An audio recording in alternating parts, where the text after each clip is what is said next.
وَالَّذِي جَعَلَ الشَّمْسَ ضِيَاءً، وہی ہے جس نے سورج کو روشن بنایا، وَالْقَمَرَ نُورًا، اور چاند کو منور کیا۔ یہ نور کا لفظ انڈائریکٹ لائٹ کے لیے استعمال ہوا۔ سورج کو چراغ بھی کہا گیا ہے خود سے، یعنی روشن،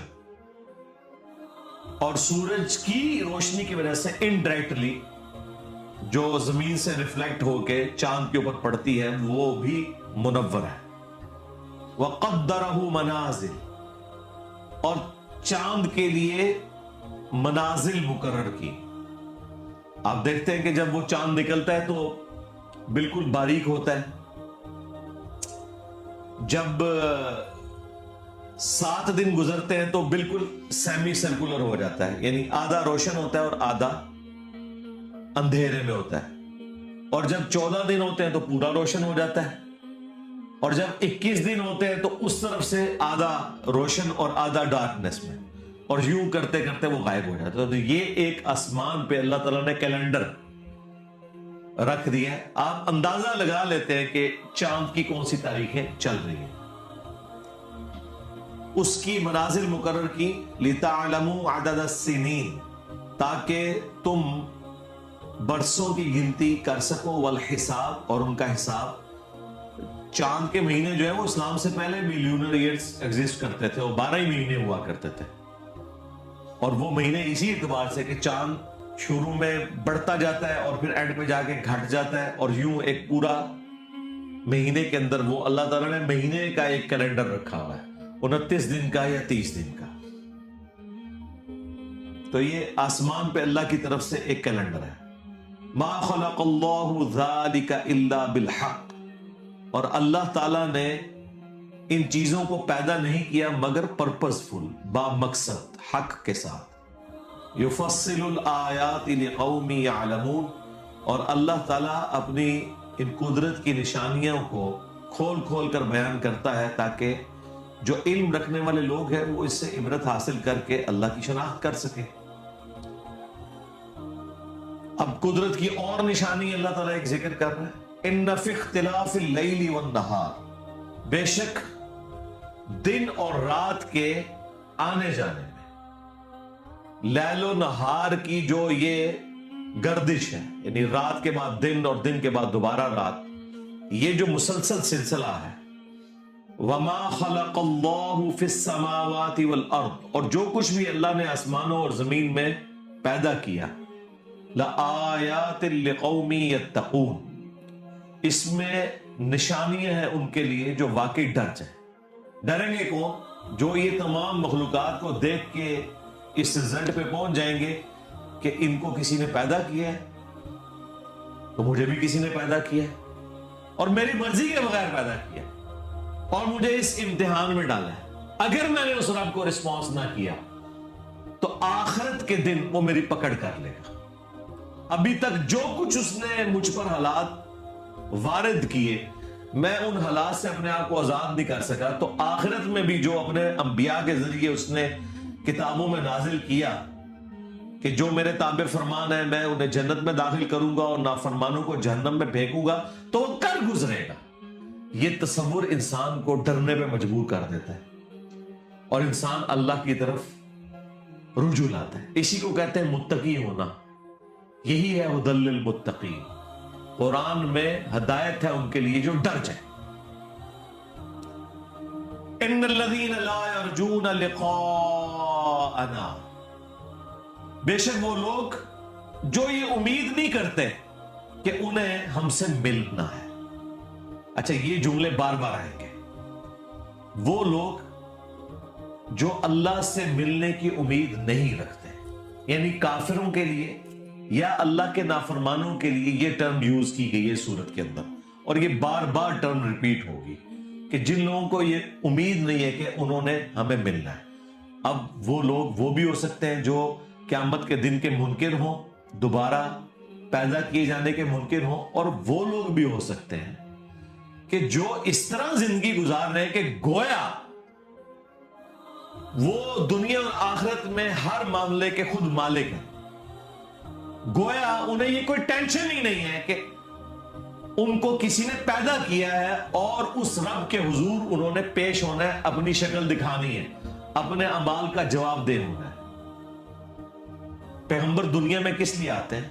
قیامت کے دن کی جواب دہی اور اللہ کے حضور, جو اللہ کے ساتھ آپ کی ملاقات ہونے والی ہے, اس کا ڈر سناتے ہیں کہ تمہیں اللہ سے قیامت والے دن ملنا ہے. اور وہ ملاقات یہ نہیں ہے کہ اللہ تعالیٰ نے آپ سے حال احوال پوچھنا ہے کہ ہاں جی ٹھیک ہو, صحیح پہنچ گئے ہو, نہ. وہ یہ پوچھا جانا ہے کہ جو دنیا میں زندگی دی تھی وہ کیسے گزاری ہے. کتابیں بھیجی تھی, پیغمبر صاحب بھیجے تھے, کوئی گنجائش نہیں چھوڑی تھی. تو وہ اللہ تعالیٰ فرما رہا ہے کہ جو لوگ یہ امید نہیں رکھتے نا کہ انہیں مر کے کسی سے ملنا ہے, ملاقات کرنی ہے ہم سے, وَرَضُوا بِالْحَيَاةِ الدُّنْيَا, اور دنیا کی زندگی پہ ہی وہ راضی ہو چکے ہیں. اے جہاں مٹھا اگلا کس نے ڈٹھا, یہ وہی چیز ہے. وَاطْمَأَنُّوا بِهَا, اور وہ اسی کے اوپر اطمینان کر کے بیٹھ گئے. وَالَّذِينَ هُمْ عَنْ آيَاتِنَا غَافِلُونَ, اور وہ لوگ جو ہماری آیات سے غفلت برتتے ہیں, کیجول لیتے ہیں, ان دھمکیوں کو سیریس نہیں لیتے. اولئک مأواہم النار, یہی وہ لوگ ہیں جن کا ٹھکانہ ہوگا جہنم. بما کانوا یکسبون, بسبب ان کے ان اعمال کے جو دنیا میں وہ کیا کرتے تھے. دیکھ لیں سیدھی سیدھی باتیں ہو رہی ہیں. مکی صورتوں کا اسلوب آپ دیکھ لیں, بالکل دو ٹوک بات ہے. یعنی یہ سورہ یونس میں ابھی تک ہم نے صرف 8 آیات کور کی ہیں, اور اس کے اندر آپ کو پورے دین کا مقدمہ کلیئر ہو چکا ہے کہ اس دنیا میں بھیجنے کا مقصد کیا ہے. اور اللہ تعالیٰ کوئی لگی لپٹی بات نہیں کر رہا, کلیئر کٹ, کہ دنیا کی زندگی کو جنہوں نے سب کچھ سمجھ لیا ہے اور انہیں کوئی امید نہیں کہ انہیں اپنے رب کو منہ بھی دکھانا ہے اور ملاقات ہونی ہے, اور نبیوں کی جو پیروی ہے انہوں نے اس سے روگردانی کی ہوئی ہے, تو ٹھیک ہے ہم انہیں پوچھ لیں گے. اب سائملٹینیس کنٹراسٹ, ان الذین آمنوا, بے شک وہ لوگ جو ایمان لے کر آئے, وعملوا الصالحات, اور انہوں نے نیک اعمال کیے. صرف ایمان لانا کافی نہیں ہے, اعمال بھی نیک ہوں. یہدیہم ربہم بایمانہم, تو اللہ تعالیٰ ان کے ایمان کے سبب ان کی رہنمائی کر دے گا ان کا رب. تجری من تحتہم الانہار, ایسی جنتوں اور باغات کی طرف جن کے نیچے نہریں بہتی ہوں گی. فی جنات النعیم, نعمت کے باغوں کے اندر, ایسی جگہ جہاں پر نہریں بہتی ہوں گی اس کی طرف اللہ تعالیٰ رہنمائی کر دے گا. یعنی ان کا الٹیمیٹ جو انعام ہے وہ اللہ کی جنت ہے. اللہم اجعلنا منہم مع النبیین والصدیقین والشہداء والصالحین, آمین. دعواہم فیہا سبحانک اللہم, جنت میں جانے کے بعد بھی جو ان کی صدا ہوگی نا وہاں پر جنت کو دیکھ کر, وہ یہی ہوگی, سبحانک اللہم, پاک ہے ہمارا رب. اللہ کو پکار کے وہ کہیں گے اے اللہ تو پاک ہے. وَتَحِيَّتُهُمْ فِيهَا سلام, اور وہاں ان کی ایک دوسرے کو دعا ہوگی سلام. یعنی جنتی ایک دوسرے کو جب بھی ملیں گے السلام علیکم کہیں گے. یعنی یہ جنتیوں کی نشانی ہے, دنیا میں بھی سنت ہے, مشروع ہے, اور جنت کے اندر. وَآخِرُ دَعْوَاهُمْ أَنِ الْحَمْدُ لِلَّهِ رَبِّ الْعَالَمِينَ, اور جو آخری پکار ہوگی نا ہر جنتی کی وہ یہی ہوگی الحمدللہ رب العالمین. تمام تعریفیں اس اللہ کے لیے ہیں جو تمام جہانوں کا پالنے والا ہے. یعنی جنتی اللہ تعالیٰ کی جو جنت میں تعریف کریں گے نا بسبب ان نعمتوں کے جو ایک جنتی کو ملی, کہ اللہ نے اپنا وعدہ پورا کر دیا, ہمیشہ کی جنت مقرر ہو گئی جس میں نہ موت ہے, نہ بڑھاپا ہے, نہ مفلسی ہے, نہ کوئی تکلیف ہے, اور ہر وہ چیز ہے جو انسان چاہے. تو انسان سبحان اللہ کہے گا, اللہ تعالیٰ کی تعریف کرے گا کہ اللہ تو پاک ہے جس نے مجھے سب کچھ دیا. اور اپنے خوشی کے جذبات کے اظہار کے لیے جو آخری کلام اس کا ہوگا نا، وہ ہوگا الحمدللہ رب العالمین. تمام تعریفیں اس اللہ کے لیے ہیں جو تمام جہانوں کا پالنے والا ہے. سبحان ربک رب العزت عما یصفون وسلام علی المرسلین والحمد للہ رب العالمین. سورہ الزمر کے اینڈ پہ بھی جا کے آئے گا کہ ہر طرف سے جب جنتی جنت میں پہنچ جائیں گے، جہنمی جہنم میں پہنچ جائیں گے، پھر ہر طرف سے ایک ہی نعرہ بلند ہوگا، الحمدللہ رب العالمین. یعنی یہ سمجھ لیں قیامت کے دن کا ڈراپ سین یہ ہے کہ سب لوگ یہ کہیں گے اللہ ہی اللہ ہے.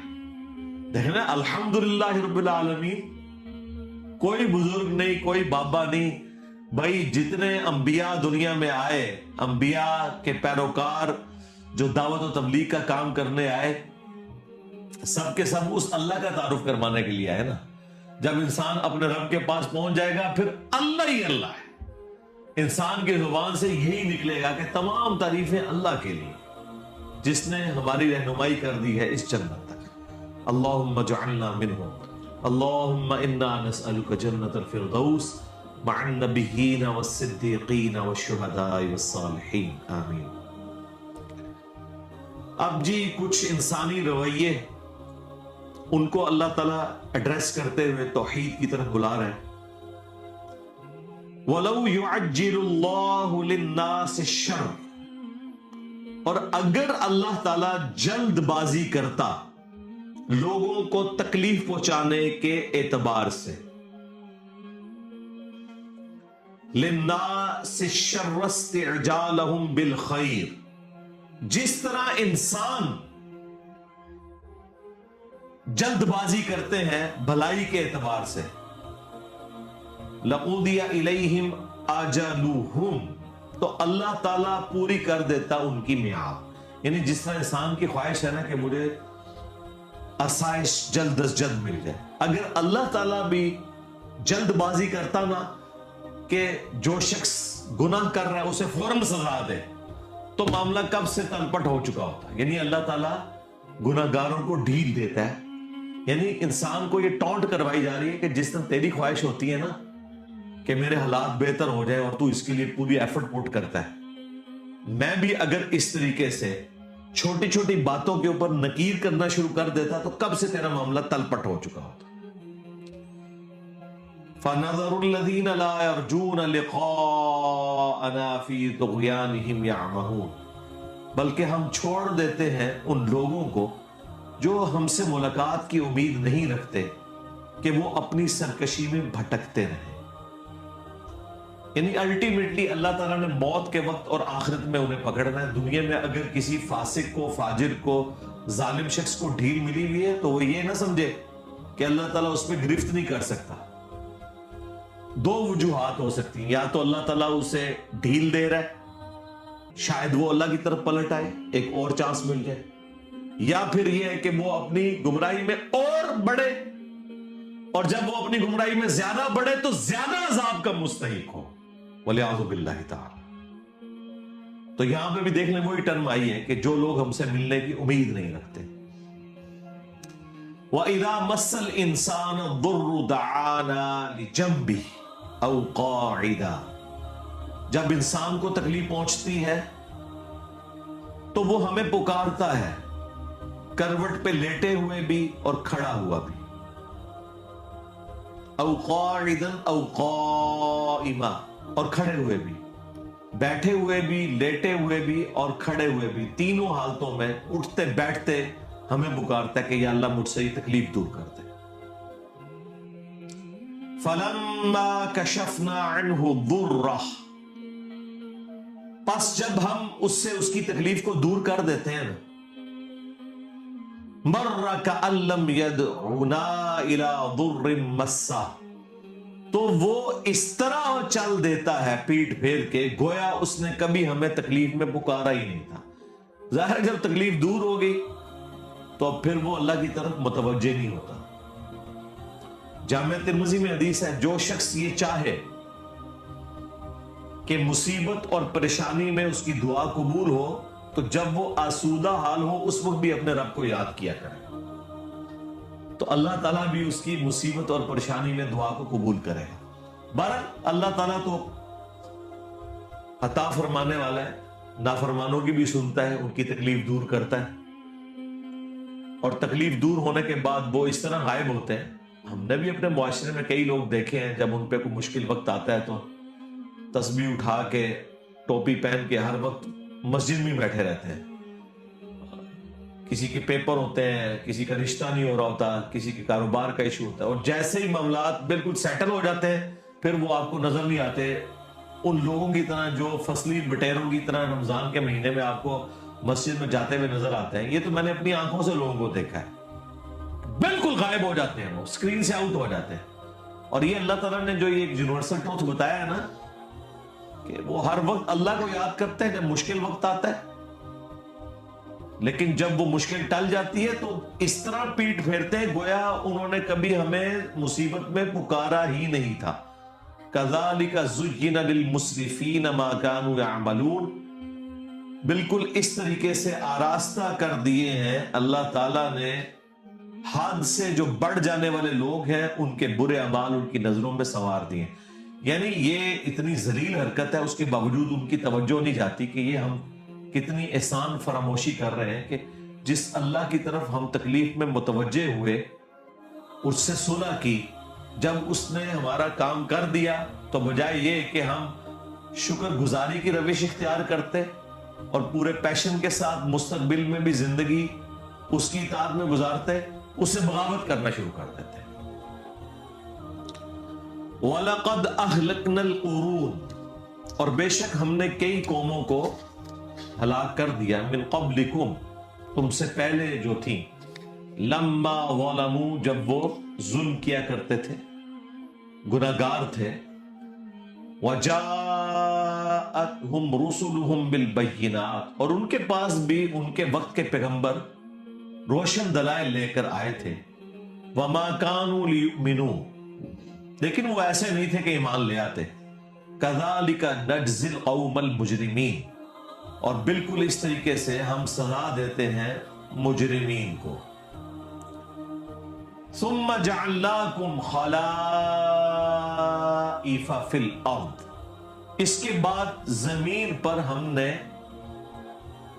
خلیفہ کیا تمہیں، من بعدہم، ان کے جانے کے بعد، لننظر کیف تعملون، تاکہ اللہ تعالیٰ یہ دیکھے کہ تم کیسے عمل کرتے ہو۔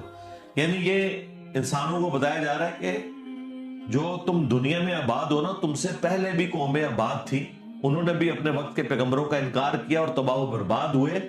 اس کے بعد اللہ تعالیٰ تمہیں لے کے آیا، وہ بھی یہ سمجھتے تھے ہم پہ کوئی برا وقت نہیں آئے گا جس طرح تم سمجھ رہے ہو، تو یہ تم کو نئے نہیں اس دنیا پہ آباد، تم سے پہلے بھی اسی طریقے سے انبیاء کے نافرمان ہوتے تھے، تباہ و برباد ہو جاتے تھے۔ تو یہ اگلے لوگوں کی کوئی کہانیاں نہیں ہیں، یہ اس طریقے سے ہوتا رہا، اور اب تم بھی اسی پیٹرن کے اوپر چل رہے ہو۔ وَإِذَا تُتْلَى عَلَيْهِمْ آيَاتُنَا بَيِّنَاتٍ، اور جب ان پر پڑھی جاتی ہیں ہماری روشن آیات، قَالَ الَّذِينَ لَا يَرْجُونَ لِقَاءَ نَأْتِ بِقُرْآنٍ غَيْرِ هَذَا، تو وہ لوگ جو اللہ سے ملاقات کی امید نہیں رکھتے نا، وہ کہتے ہیں کوئی اور قرآن لے کر آؤ، او بدل، یا اسے تبدیل کر۔ یہ قرآن تو اتنا سخت ہے، اے نبی کوئی کمپرومائز کرنے والی سچویشن کو اختیار کرو، قرآن کوئی اور لے کر آؤ۔ یہ میں آپ کو بتاتا ہوں کہ قرآن کی توحید اتنی سخت ہے کہ لاکھوں لوگوں نے اس زمانے میں اس طرح نہیں سنی۔ نبی علیہ السلام کے مجمع میں لاکھوں لوگ نہیں ہوتے تھے۔ حضرت نوح علیہ السلام جب توحید بیان کرتے تھے 950 سال تک صرف 78 بندے ایمان لے کر آئے، کیونکہ وہ توحید ایسی تھی کہ جن لوگوں نے وہ حق قبول نہیں کرنا، ان کے لیے اس سے زیادہ کڑوی چیز ہی کوئی نہیں ہے۔ جو قبول کر لیں ان کے لیے اس سے زیادہ میٹھی چیز ہی کوئی نہیں ہے۔ انسان اپنی جان دے دیتا ہے لیکن توحید سے روگردانی نہیں کرتا۔ لیکن یہ اس کے لیے جیسے بات سمجھ آ جائے یا جو سمجھنا چاہے، تو اللہ تعالیٰ فرما رہا ہے کہ جب ہمارے روشن آیات یعنی بالکل کلیئر کٹ آیات ننگی باتیں ان کے سامنے کی جاتی ہیں نا بغیر کسی تردد کے, تو یہ کہتے ہیں کہ اے نبی اس قرآن کو بدل دو یا کوئی اور قرآن لے کے آؤ, ذرا میٹھی میٹھی ذرا باتیں ہوں اس کے اندر, یہ کیا سخت سخت باتیں دیکھ لیں, یہ باتیں جتنی ہیں یہ واقعی وہ اسٹریٹ فارورڈ ہے کہ مانو گے جنت ملے گی, نہیں مانو گے جہنم میں جاؤ گے, اور اللہ کو پرواہ بھی نہیں اس کی کوئی. قل ما یکون لی ان ابدلہ, اے نبی تم فرماؤ کہ مجھے تو کوئی اختیار نہیں ہے کہ میں اسے بدل سکوں, من تلقاء نفسی, اپنی مرضی سے میں اس میں سے کوئی چیز نہ نکال سکتا ہوں نہ داخل کر سکتا ہوں, مجھے کوئی اختیار نہیں کہ میں اللہ کی کتاب کو بدل سکوں. اور یہی بات ختم نہیں ہے, ان اتبع الا ما یوحى الی, میں تو خود پابند ہوں اس وحی کا جو میری طرف کی جاتی ہے, میں تو خود اس کی پیروی کرنے والا ہوں. یعنی تم مجھے کہہ رہے ہو کہ قرآن بڑا سخت ہے اسے بدل دو یا کوئی نیا قرآن لے آؤ, اور میں تو خود پابند ہوں اس بات کا کہ جو میری طرف وحی آئی ہے میں نے بھی اس پہ عمل کرنا ہے. صرف تمہیں نہیں بلا رہا اللہ کی طرف, میں نے بھی اپنے رب کا تابع فرمان اسی طریقے سے ہونا ہے جس طرح میں تم سے ڈیمانڈ کر رہا ہوں. انی اخاف ان عصیت ربی عذاب یوم عظیم, میں تو خود خوف رکھتا ہوں اس بات کا کہ بالفرض اگر میں نے بھی اپنے رب کی نافرمانی کی تو بڑے دن کا عذاب مجھے بھی آ پکڑے گا. لیکن یہ وہ آیت ہے جو سخت ترین آیت قرآن کی, یہ سورہ یونس میں آئی ہے, سورۃ الانعام میں آئی ہے, سورہ الزمر میں آئی ہے. قرآن میں 3 جگہ یہ آیت آئی ہے, باقی 2 جگہوں پہ تو ساتھ قل کا بھی لفظ ہے. قل انی اخاف ان عصیت ربی عذاب یوم عظیم, اے نبی تم فرما دو کہ اگر میں بھی اپنے رب کی نافرمانی کروں تو مجھے خوف ہے کہ بڑے دن کا عذاب مجھے بھی آ پکڑے گا. یہ تو ہم احترام الساتھ بریکٹ میں لگا دیتے ہیں بالفرض, یہ قرآن میں کہیں نہیں ہے, یہاں ان سب نے بریکٹیں لگائی ہوئی ہوتی ہیں. تو ان سے ذرا پوچھیں یہ بریکٹیں جو لگاتے ہو تو قرآن کی تعریف کر رہے ہو؟ وہ کہتے ہیں نہیں, سمجھانے کے لیے بریکٹ لگانی پڑتی ہے کہ یہ نبی کے ذریعے سے امت کی اصلاح کی جا رہی ہے. اس کا مطلب ہے بریکٹ میں اگر کوئی تفسیر کے طور پر بات کی جائے تو وہ قرآن کی تحریف نہیں ہوتی. یقیناً نبی تو قطعی جنتی ہے, وہ اللہ کی نافرمانی نہیں کریں گے, ان کے ذریعے سے امت کو کہلوایا جاتا ہے. امت کو اس لیے کہلوایا گیا تھا کہ کوئی امتی کل کو اٹھ کے یہ کہے کہ تم ہمارے سلسلے میں بیعت ہو جاؤ, میں اس وقت تک جنت میں نہیں جاؤں گا جب تک کہ سارے مرید اپنے ساتھ لے نہ جاؤ. اندازہ کریں, یعنی نبی کے ہوتے ہوئے نبی کی مبارک زبان سے جب یہ کہلوایا جا رہا ہے کہ نبی تم فرماؤ کہ مجھے خود خوف ہے کہ اگر میں نے اپنے رب کی نافرمانی کی تو بڑے دن کا عذاب مجھے آ پکڑے گا, تو یہ کہتے ہیں یہ اس لیے تھا تاکہ امت کو ڈر سنایا جائے. اور امت اتنی دلیر ہے کہ امت کا ایک بابا کھڑا ہو کے کہتا ہے کہ جی میں اس وقت تک جنت میں داخل ہی نہیں ہوں گا جب تک کہ اپنے سارے مریدوں کو لے نہ جاؤں. کتنے لے نہ جائیں جتنے تو جانا ہے, جنت کی گارنٹی تو کوئی نہیں ہے. بخاری مسلم دونوں میں حدیث ہے, نبی علیہ السلام نے اپنے ایک ایک رشتہ دار کو پکارا. جب سورہ الشعراء کی وہ آیت نازل ہوئی نا کہ نبی اپنے قریبی رشتہ داروں کو ڈر سنائیے, تو نبی علیہ السلام نے اعلانیہ کہا, اے نبی کے چچا عباس میرے مال سے جو لینا ہے لے لے, اگر اللہ کے حضور تو پکڑا گیا میں تیرے کچھ کام نہیں آؤں گا. اے نبی کی پھوپھی صفیہ میرے مال سے جو لینا ہے لے لے, مال تو میں تجھے دے کے انٹرٹین کر سکتا ہوں لیکن اللہ کے حضور اگر تو پکڑی گئی میں تیرے کچھ کام نہیں آؤں گا. اے نبی کی بیٹی فاطمہ جو جنتی عورتوں کی سردار بھی ہے, بخاری مسلم میں ہے, میرے مال سے جو لینا ہے لے لے, اگر اللہ کے حضور تو پکڑی گئی تو میں تیرے کچھ کام نہیں آؤں گا. یہ ساری باتیں کیا اس لیے کی جا رہی تھی کہ اس کے بعد ان آیات اور احادیث کی تشریح آگے سے کی جائے. اے نہیں جی تے سانو سمجھانے واسطے سی اللہ دے نبی تے کدے گناہ نہیں کر سکتے, بالکل یہی ہے. تے سمجھے ہو تسی, تواڈے وڈے سمجھ گئے, نبی کے بعد تو سارے برابر ہیں نا. چاہے حضور کے زمانے کا کوئی انسان ہے وہ بھی فالوور ہے، چاہے قیامت والے دن تک جو آخری انسان ہے وہ بھی فالوور ہے. مرتبہ فرق ضرور ہو سکتا ہے لیکن فالو تو سب نے کرنا ہے. دھمکی تو سب کے لیے ہے. مجھے بتائیں اگر فاطمہ کے لیے دھمکی ہے باقی تو کوئی صحابی شاہ ہی کوئی نہیں نا. فاطمہ جیسا ہے ہی کوئی نہیں، باقی صحابہ شاہ ہی کوئی نہیں. سب سے قریبی حضور کی بخاری مسلم میں حدیث ہے، فاطمہ میرے جگر کا ٹکڑا، جس نے اسے تکلیف دی اس نے مجھے تکلیف دی. بخاری مسلم کی حدیث کے جنتی عورتوں کی سردار فاطمہ. اگر حضور ان کے بارے میں یہ کہہ رہے ہیں کہ فاطمہ میرے مال سے جو لے لینا ہے لے لے، اگر اللہ کے حضور پکڑی گئی میں کچھ کام نہیں آؤں گا. اور بخاری مسلم میں حدیث کہ میری بیٹی فاطمہ بھی چوری کرے میں اس کے بھی ہاتھ کٹوا دوں گا. تو سرکار باقی تو کوئی شے نہیں ہے. یہ سیدہ فاطمہ کے ذریعے پوری امت کو اناؤنسمنٹ کی جا رہی ہے اور یہ بابوں کو لے کے بیٹھے ہوئے ہیں. بھائی ہم تو نبی علیہ السلام کے زمانے میں بھی کسی شخص کے بارے میں یہ ماننے کے لیے تیار نہیں ہے کہ وہ دھوس اور زبردستی اپنی مغفرت کروا سکتا ہے یا کسی کو ساتھ لے کے جا سکتا ہے جنت میں. تمہارے بابے تو شاہی کوئی نہیں، صحابہ جیسا ہے ہی کوئی نہیں، تیرے بابے تو شاہی کوئی نہیں، اہل البیت جیسا ہے ہی کوئی نہیں، تیرے بابے تو شاہی کوئی نہیں. تو یہ اسی لیے دیکھیں کام صحیح ڈالا ہے انہوں نے. قرآن ڈائریکٹ نہیں پڑھنا، گمراہ ہو جاؤ گے.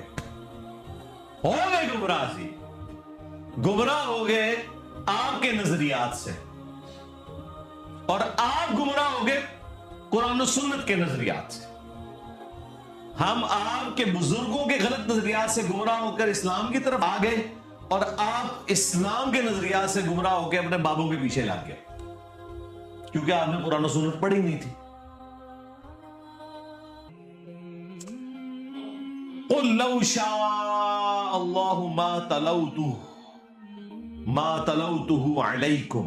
اے نبی تم فرماؤ کہ اگر اللہ ہی چاہتا تو میں کبھی قرآن تم پر نہ پڑھتا. وَلَا أَدْرَاكُمْ بِهِ، اور نہ اللہ تعالیٰ تمہیں اس کتاب کے اوپر مطلع کرتا. اللہ اکبر. یعنی یہ اللہ کی مرضی تھی، یعنی مجھے خود بھی نہیں پتا، مجھے اللہ تعالیٰ نے مبعوث کیا اس کام کے لیے. ایک اور جگہ قرآن میں آیا کہ اے نبی تم فرما دو کہ مجھے کوئی امید نہیں تھی کہ میری طرف یہ وحی نازل ہوگی. یعنی میں کوئی دھاگ لگائے نہیں بیٹھا ہوا تھا اس اعتبار سے کہ میری طرف کوئی وحی آنی تھی. نبی علیہ السلام تو ایک بڑی ڈائنامک لائف گزار رہے تھے. جب آپ کی عمر مبارک کا 40واں سال شروع ہے تو اچانک آپ دنیا سے دل آپ کا اچاٹ ہوا. کیونکہ اگر نبی علیہ السلام شروع سے ہی کوئی اس طرح کی تپسیا کر رہے ہوتے کسی غار میں بیٹھ کے تو لوگ کہتے کہ یار اتنے سالوں سے بیٹھا ہوا تھا، کچھ نہ کچھ تو اس نے نکال لانا تھا اس میں سے. آپ کی زندگی کو اللہ نے اس لیے اتنا ڈائنامک بنایا کہ کوئی کل کو اعتراض کر ہی نہ سکے. ایک چلتا پھرتا ایکسٹروورٹ انسان جو ایک مکے کی امیر ترین عورت کا خامند ہے، جو تجارت کر رہا ہے اور بالکل نارمل لائف گزار رہا ہے، اچانک جب اس کی زندگی کا 40واں سال آتا ہے اور اس کا دل دنیا سے اچاٹ ہوتا ہے اور چند دنوں کے لیے اللہ تعالیٰ اس کی رہنمائی کرتا ہے غار ہرا کی طرف، اور وہ بھی اس کی بیوی اسے کھانا باندھ کے دیتی ہے ساتھ. اندازہ کریں بخاری مسلم میں ہے کہ نبی علیہ السلام اپنا کھانا گھر سے لے کے جاتے تھے، ان کے بابے نگاہ مار کے تو یہ وہ کرتے تھے. اندازہ کریں. اور حضور اپنا کھانا ساتھ لے کے جاتے تھے اور وہاں پہ فرشتہ آتا ہے اور وہ سارے کا سارا سلسلہ نبی علیہ السلام کے لیے ایک مشکل زندگی کا آغاز شروع ہو جاتا ہے. اور اس لیول کی مشکل زندگی کہ وہ لوگ جو پہلے آپ کو صادق اور امین کہتے تھے وہی آپ کے جان کے دشمن بن گئے، حتیٰ کہ آپ کو 52 سال جس شہر میں آپ نے زندگی گزاری وہ شہر بھی چھوڑنا پڑ گیا. کوئی اعلانیہ نہیں، رات کے وقت اندھیرے میں آپ کے سر کی قیمت 100 اونٹ لگ چکی ہوئی ہے اور اسی میں آپ کو غار ثور میں بھی 3 دن کے لیے رکنا پڑا. اور پھر اس کے بعد بھی کوئی مدینے میں جا کے نبی علیہ السلام کی زندگی کو سکون کی نہیں ہے، جنگوں سے عبارت ہے. 2 ہجری میں غزوہ بدر، 3 میں احد، 5 میں خندق، 6 میں صلح حدیبیہ، 7 ہجری میں غزوہ خیبر، 8 میں فتح مکہ، اور 8 ہی میں غزوہ حنین، اور 9 میں رومن امپائر کے خلاف غزوہ تبوک، اور 11 ہجری کے سٹارٹ میں ڈیتھ ہو گئی۔ پوری کی پوری زندگی قربانیوں سے عبارت ہے۔ یعنی اتنی سکون کی زندگی حضور کی گزر رہی تھی، 40 سال سکون سے گزارے، لیکن اپنی زندگی کے آخری 23 سال آپ کے مسلسل جد و جہد کا نام ہے، جنگوں کی تکلیف اٹھانے کا نام ہے، اپنے قریبی ساتھیوں کی لاشیں اٹھانے کا نام ہے، اپنے گھر والوں کی تکلیف سے گزرنے کا نام ہے۔ 3 بیٹیاں جوان فوت ہوئیں،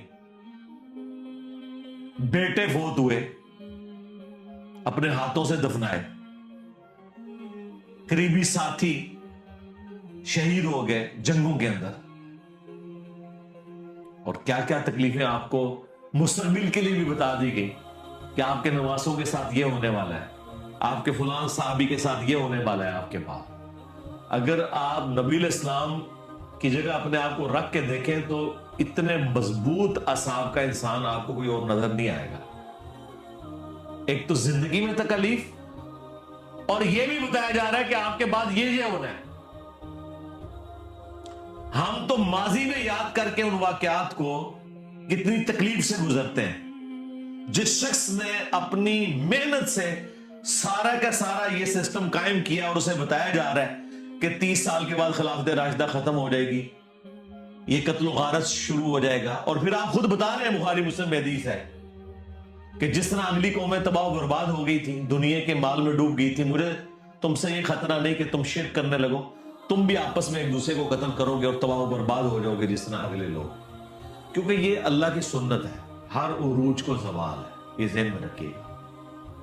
یہ ہو ہی نہیں سکتا کہ عروج ہمیشہ قائم رہے، یہ اللہ کی سنت کے خلاف ہے۔ اللہ کی سنت یہ ہے کہ اللہ تعالیٰ عروج جب دیتا ہے نا، تو پھر این اس عروج کے اندر اس طریقے سے وہ رسی کھینچتا ہے کہ دوبارہ سے ڈاؤن فال شروع ہو جاتا ہے۔ دنیا میں کسی نے عروج ہمیشہ نہیں دیکھا۔ آپ مسلمان دیکھیں کہ کوئی مقابلہ ہی نہیں تھا سامنے، اور یورپ تک پورے کا پورا سسٹم پھیل گیا۔ بس وہ حضور کی وفات کے ایگزیکٹلی آلموسٹ 100 سال کے بعد ایک جنگ مسلمان جو ہے وہ فرانس والی جنگ ہار گئے، ورنہ وہ جنگ جیت جاتے ہیں تو پوری دنیا میں قبضہ ہو جاتا، لیکن وہ اللہ تعالیٰ اینڈ ٹائم پہ کھینچتا ہے، کیونکہ کسی کو فری ہینڈ نہیں دیا جاتا۔ تاریخ کس طرح ہر چیز کو ملیا میٹ کرتے جا رہے تھے، تو عین الجالوت کے اندر جا کے وہ ان کو شکست ہوئی، وہاں سے ان کا ڈاؤن فال شروع ہو گیا۔ سلطنت عثمانیہ 600 سال تک، آج جناب وہ اتنا سا ٹرکی ملک رہ گئے، ترکی ہے کہ ادھر 3 بر اعظموں میں پھیلا ہوا، افریقہ سے لے کے یورپ اور یہاں ایشیا بھی سارے کا سارا۔ تو اللہ تعالیٰ الٹیمیٹلی ہر عروج کو زوال دیتا ہے، یہ اللہ کی سنت ہے۔ تو نبی علیہ السلام کی زندگی تکلیف سے عبارت تھی جی۔ تو اللہ تعالیٰ اسی زندگی کا ذکر کرتے ہوئے کہہ رہے ہیں کہ اے نبی ان سے فرماؤ کہ اگر اللہ ہی نہ چاہتا تو میں نہ یہ قرآن تم پہ تلاوت کرتا اور نہ تمہیں اس کتاب سے آگاہ کیا جاتا۔ فَقَدْ لَبِثْتُ فِيكُمْ عُمُرًا مِّن قَبْلِ، تو بے شک میں عمر کا ایک اچھا خاصا حصہ اعلان نبوت سے پہلے تم میں گزار چکا ہوں۔ افلا تعقلون، کیا تم عقل نہیں رکھتے؟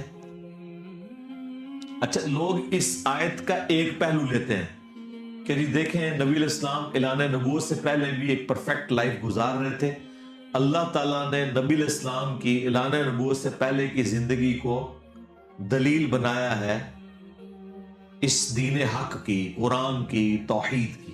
بالکل، یہ سیکنڈری رزلٹ ہے۔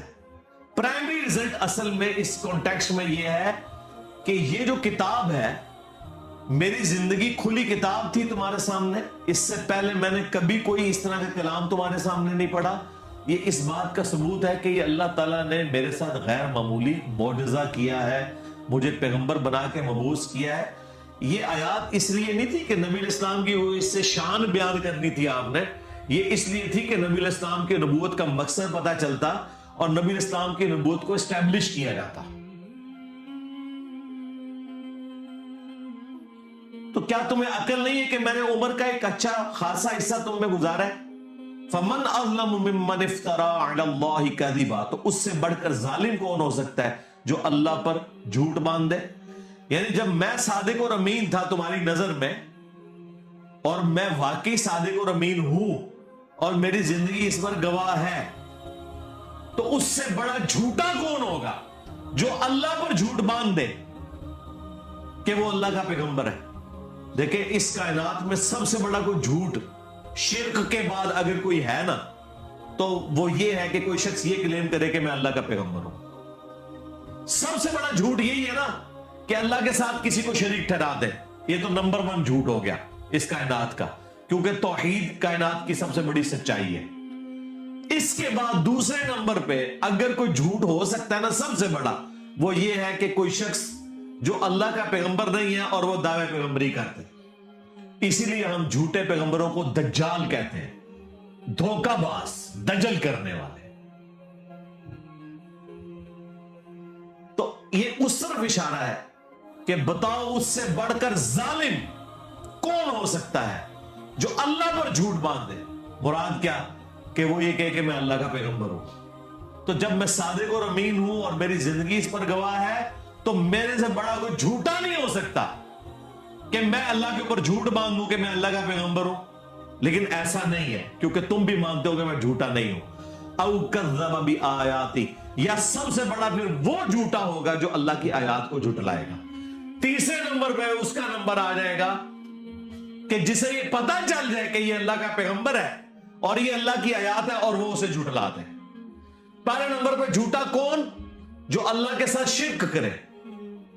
دوسرے نمبر پہ کون؟ کہ وہ دعوے نبوت کر دے کہ میں اللہ کا پیغمبر ہوں اور وہ نہ ہو۔ اور تیسرے نمبر پہ کون؟ کہ واقعی اگر کوئی پیغمبر اس کے سامنے آ جائے اسے پیغمبر ماننے سے انکار کر دے، وہ سب سے بڑا جھوٹ ہے، اللہ کی آیات کا انکار کر دے۔ انہو لا یفلح المجرمون، بے شک جو مجرم لوگ ہیں، جو تباہی کے اوپر اترے ہوئے ہیں، گمراہی کے اوپر اترے ہوئے ہیں، انکار کرنے کے اوپر اترے ہوئے ہیں، انہیں کبھی اللہ نے ہدایت نہیں دینی۔ وَيَعْبُدُونَ مِن دُونِ اللَّهِ، اور یہ عبادت کرتے ہیں اللہ کے سوا ان ہستیوں کی، مَا لَا يَضُرُّهُمْ وَلَا يَنْفَعُهُمْ، جو نہ انہیں کوئی نقصان دے سکتی ہیں نہ کوئی نفع۔ اچھا فوراً جب آپ توحید کے اوپر آیات پڑھیں تو یہ کہتے ہیں نہیں ہم نے تو کبھی کسی بابے کی عبادت کی نہیں، دیکھیں نہیں ہم تو اللہ کا بندہ ہی مانتے ہیں۔ اگلا حصہ چھوڑ دیتے ہیں۔ اللہ تعالیٰ نفی صرف عبادت کے اعتبار سے نہیں کر رہا بلکہ یہ بھی کر رہا ہے کہ یہ ہستیاں نہ کسی کو نقصان دے سکتی ہیں نہ نفع۔ ایک مرے ہوئے شخص جو قبر میں پڑا ہوا ہے اس کی کوئی عبادت نہیں کرتا، ٹھیک ہے بہت اچھی بات ہے، لیکن یہ عقیدہ رکھتا ہے کہ یہ میری بھینسوں کا دودھ خوش کر سکتا ہے، اس کے نام کی میں نے 11ویں نہ دی تو میرے اوپر کوئی مصیبت آ سکتی ہے، تو اس کا کیا مطلب ہے کہ آپ اسے نفع و نقصان کا مالک مانتے ہیں؟ تو آپ بھی شرک ہی کر رہے ہیں۔ اور شرک کیا ہے؟ آپ یہ آیت لیتے ہو کہ ہم تو جی عبادت تو کوئی نہیں کرتے، اللہ نے تو عبادت کرنے والوں کی نفی کی ہے۔ سرکار ساتھ ذکر کیا ہے مَا لَا يَضُرُّهُمْ وَلَا يَنْفَعُهُمْ، جو ہستیاں نہ انہیں نقصان دے سکتی ہیں نہ نفع دے سکتی ہیں۔ وَيَقُولُونَ، اور یہ کہتے ہیں ہَؤُلَاءِ شُفَعَاؤُنَا عِندَ اللَّهِ، وہ کہتے ہیں نہیں ہم ان کو تو پکار ہی نہیں رہے، یہ اللہ کے حضور ہمارے سفارشی ہیں۔ سیم وہی مینٹیلٹی، ایسی نہ داتا صاحب کو تو نہیں منگتے، اللہ کے حضور ساڑھے سفارشی میں، ہم سلطان الہند سے تو نہیں مانگتے، یہ ہم اللہ کے حضور انہیں اپنا سفارشی مانتے ہیں۔ پیچھے ہی اللہ ہے، ہاں اے نہیں ہے کہ پیچھے کوئی اور ہے، نہیں پیچھے اللہ ہے جی، سب نہیں ہے۔ سرکار پھر اس کا جواب اللہ تعالیٰ نے جس انداز میں دیا ہے نا وہ ایسا انداز ہے کہ اگر ہم خود سے دیتے تو یہ کہتے ہیں کتنی گستاخانہ بات کر رہے ہو۔ اللہ تعالیٰ فرما رہا ہے قل اتنبئون اللہ بما لا یعلم فی السماوات ولا فی الارض، کیا تم اللہ کو وہ بات بتا رہے ہو کہ جو اللہ کے علم میں بھی نہیں ہے، نہ آسمانوں میں اور نہ زمین کے اندر؟ ہائے ہائے ہائے، اللہ کے علم میں تو کوئی بات ایسی ہے ہی نہیں کہ نہ ہو۔ اللہ تعالیٰ دیکھیں غصے کا اظہار، اللہ کہہ رہا ہے کہ منو پہ دس دیو کہ اس فارشی نے میرے حضور میں مقرر کیتے، منو دے کوئی نہیں پتا کہ میں کوئی بندہ مقرر کیتا ہوا ہے۔ ہائے ہائے ہائے، اللہ کو تو پتہ ہی نہیں ہے کہ کوئی داتا صاحب بھی ہیں۔ اللہ کہہ رہا ہے میرے علم میں تو کوئی نہیں کہ میں نے کسی کو داتا بنایا ہو کہ میرے بیہاف کے اوپر وہ سفارشی ہوگا۔ سبحانہ وتعالی عما یشرکون، پاک ہے وہ ہستی، بہت بلند ہے ہر اس شرک سے جو لوگ اس کی طرف منسوب کرتے ہیں۔ اور مشرکوں، اللہ کو کوئی فرق نہیں پڑتا یہ جو تم نے غلیظ عقیدے وابستہ کر دیے اور ہستیوں کے ساتھ، اللہ کو اس سے کوئی فرق نہیں پڑتا۔ وَلِعَاذُ بِاللَّهِ تعالی۔ دیکھیں جی، اللہ تعالیٰ تو اپنے عقائد اور نظریات کے اعتبار سے بالکل سچی اور کھری توحید قرآن میں بیان کر رہا ہے، کسی کو بری لگے کسی کو اچھی لگے۔ اللہ تعالیٰ نے یہ بھی پرواہ نہیں کی کہ لوگ کیا بات کریں گے، کس لیول پہ اتر کے اللہ تعالیٰ بتا رہے ہیں۔ آپ دیکھیں اس سے بہتر اور کیا انداز، سمپل اور بہتر اور بالکل کھلا ڈلا۔ اللہ تعالیٰ فرما رہا ہے، اے نبی ان سے فرماؤ، اتنبئون اللہ بما لا یعلم فی السماوات ولا فی الارض، کیا تم اللہ کو بتا رہے ہو وہ چیز جو اللہ کے علم میں تو زمین و آسمانوں کے اندر ہے ہی نہیں ہے، کہ کوئی اللہ نے اپنا کوئی سفارشی مقرر کیا ہوا ہے کہ جو